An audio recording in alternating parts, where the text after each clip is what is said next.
All right.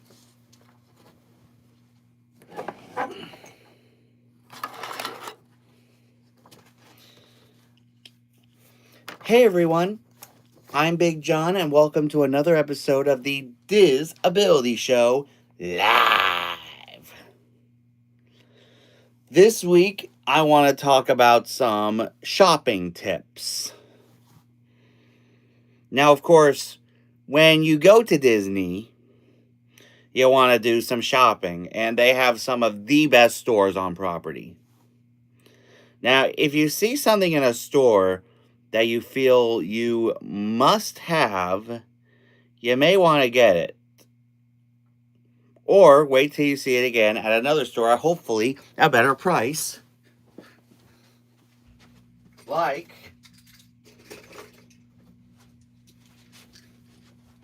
these Disney racers. That's right, after all these years, my collection continues. Hang on.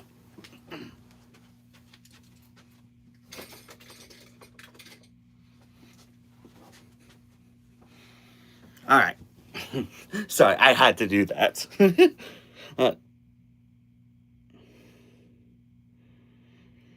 But whatever you get at the stores, make sure it's something that you definitely want. And it'll make your and hopefully it'll make your experience a bit more magical.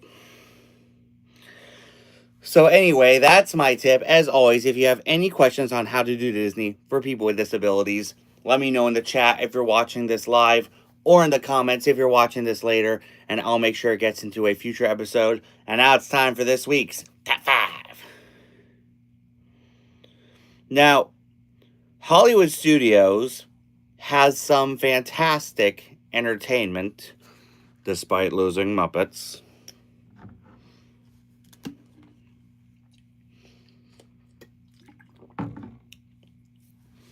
So this week, we're going to cover my top 5 entertainment offerings at Hollywood Studios. Number 5, the new Holly Groove Swingers. Now, this is a new swing band that they have at Hollywood Studios, where they do a mix of pop culture and Disney songs. Hello, Kamojo VR. Make sure you subscribe. And they're a good group. I wouldn't say they're the best group I've seen, but they're good. Number 4, Beauty and the Beast live on stage. Now, this show brings a bit of Broadway to Hollywood Studios. They do an amazing Beauty and the Beast in a Broadway fashion. I've seen this a couple times now, and it is wonderful. In fact,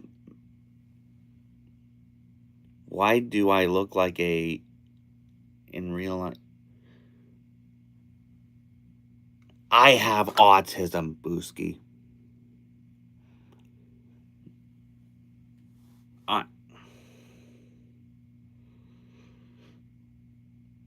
Anyway, stupid comment aside. Anyway, number 3, That's a Record Juggling. So there's a new juggling act at Hollywood Studios, featuring a guy named Zach, who I'm sure used to perform for Ringling Brothers.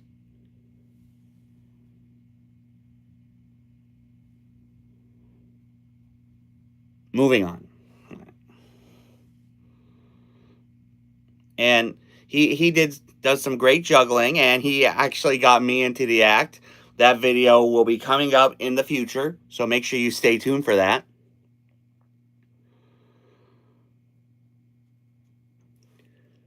And it's pretty, he's good. He really is. And I can't wait for you to see that video of that.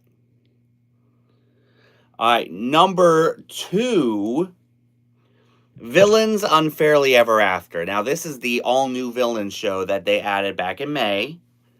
And it features the magic mirror trying to figure out which villain is the most misunderstood.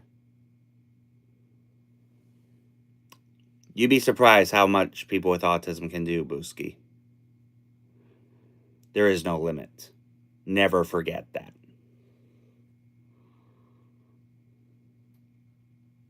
As I was saying, number 2, Villains Unfairly Ever After, features the magic mirror trying to figure out which villain is the most misunderstood, and having the people choose between Cruella de Vil, Maleficent, and Captain Hook.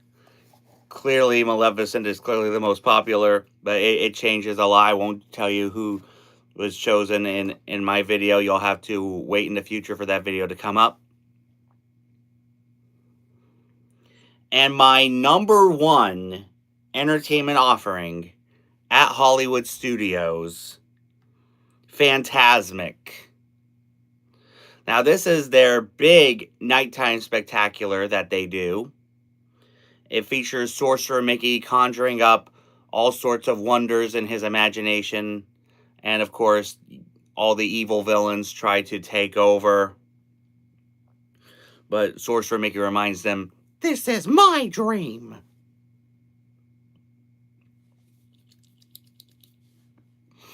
And it's definitely better than the show at Disneyland,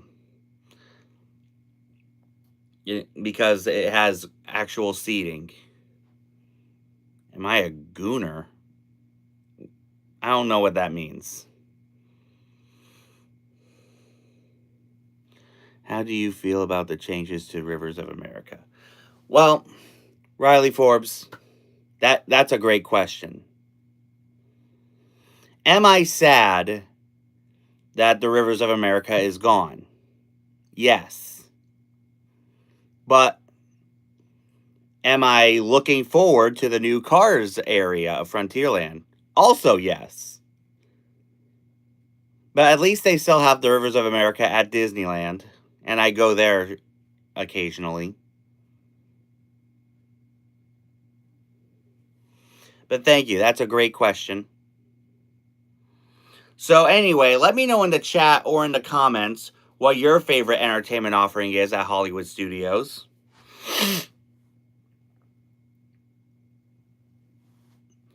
And now it is time for Diz or Dat. Now, on both coasts, they have a coaster involving an abominable snowman. At Disneyland, it's Matterhorn bobsleds, which of course was Disneyland's first roller coaster. And it almost realigns your back. And it has its updated animatronic Yeti from like a decade ago. And at Animal Kingdom, it's Expedition Everest, where you try to make your way through the Forbidden Mountain till you get to the broken tracks, and then you go backwards, and then the Yeti animatronic that still ain't moving. So let me know in the chat or in the comments which Yeti coaster you prefer, Diz, the Matterhorn, or Dat, Expedition Everest. And now it's trivia time. So last week, we asked, Quasimodo was the bell ringer of what cathedral? The correct answer was Notre Dame. Congratulations if you knew the answer. And now here is this week's trivia time question. In which Disney film did Julie Andrews make her big screen debut? Be the first one in the chat or in the comments with the correct answer, and you will receive 100 cool points.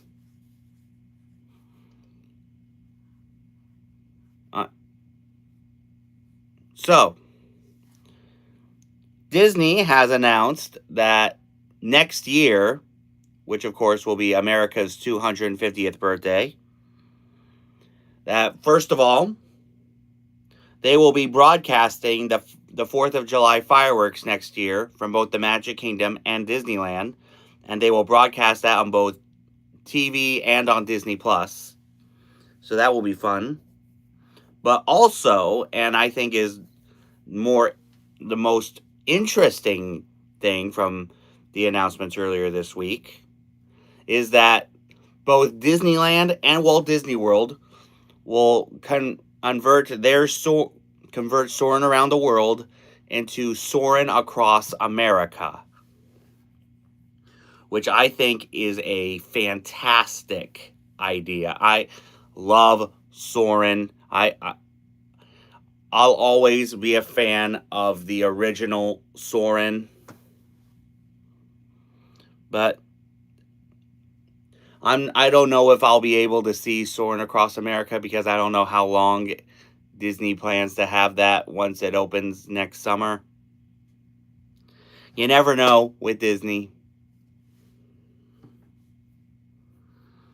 But I do look forward at least to seeing the videos of it, and, and of course having Patrick Warburton there as well, which is great. I mean, I think it's a fantastic idea. I know a lot of people have thoughts about it, but I really like it. I really, really do. And if you don't like it, keep it to yourself. All right, so anyway, that's our show. As I said, if you have any questions on how to do Disney for people with disabilities, let me know in the chat if you're watching this live, or in the comments if you're watching this later, and I'll make sure it gets into a future episode. For this week, shout outs, make sure you guys check out my buddy at Fun to Be Free. He does amazing live streams from the parks. Definitely check him out. Also, make sure you guys check out my pal Tamia over at Tamia Smiles. She does great content on both her YouTube and her Instagram. Definitely check her out. Also, make sure you guys check out Princess and the Bear. They do great food vlogs from the parks. Definitely check them out. Also, make sure you guys check out my new pal, Kevin Valente. He does great Disney content as well. Definitely check him out. If you have not subscribed here yet to the Big John Network, what in the Walt Disney World are you waiting for? And ding the bell for notifications so you never miss a second of the fun. And until next time, may the mouse be with you.